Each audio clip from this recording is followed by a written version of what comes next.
আগামী নির্বাচন কোন পদ্ধতিতে হবে এ নিয়ে রাজনৈতিক দলগুলোর পাল্টাপাল্টি যুক্তিতর্কে বাড়ছে সংশয়। পিআর সহ নানা দাবিতে আলোচনার টেবিল ছেড়ে কোনো দল নেমেছে রাজপথে।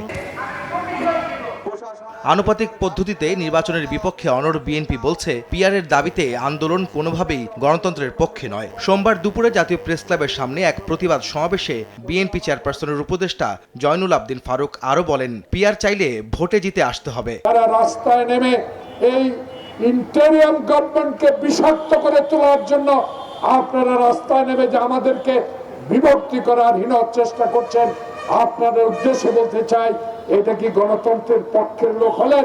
যদি গণতন্ত্রের পক্ষের লোক হয়ে থাকেন, কেন প্রফেসর মোহাম্মদ ইউনূসকে আজকে শঙ্কার মধ্যে পাঠাচ্ছেন? সে পিআর পদ্ধতি যদি আনতে হয়, বাংলাদেশের এই ফেব্রুয়ারির নির্বাচনে জনগণের কাছে যান, ভোট দিয়ে ওই সংসদে শেরে বাংলানগর ওই সংসদে যা সংখ্যাগরিষ্ঠতা অর্জন করে ক্ষমতায় যান, সংবিধান পরিবর্তন করে পিআর দেন।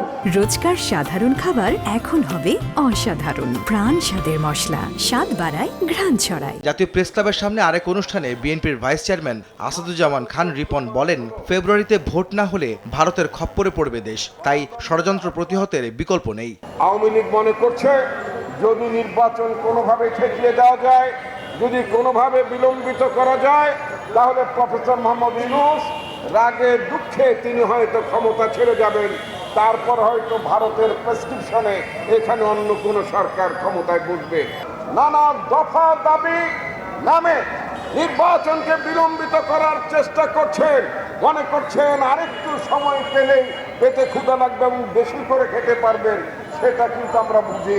নয়াপল্টনে এক অনুষ্ঠানে বিএনপির সিনিয়র যুগ্ম মহাসচিব রুহুল কবির রিজভী আহমেদ বলেন, বিএনপির বিরুদ্ধে চক্রান্তের অংশ হিসেবে পরিকল্পিতভাবে অপপ্রচার চালাচ্ছে একটি মহল। আহমেদ সালেহীন, সময় সংবাদ, ঢাকা।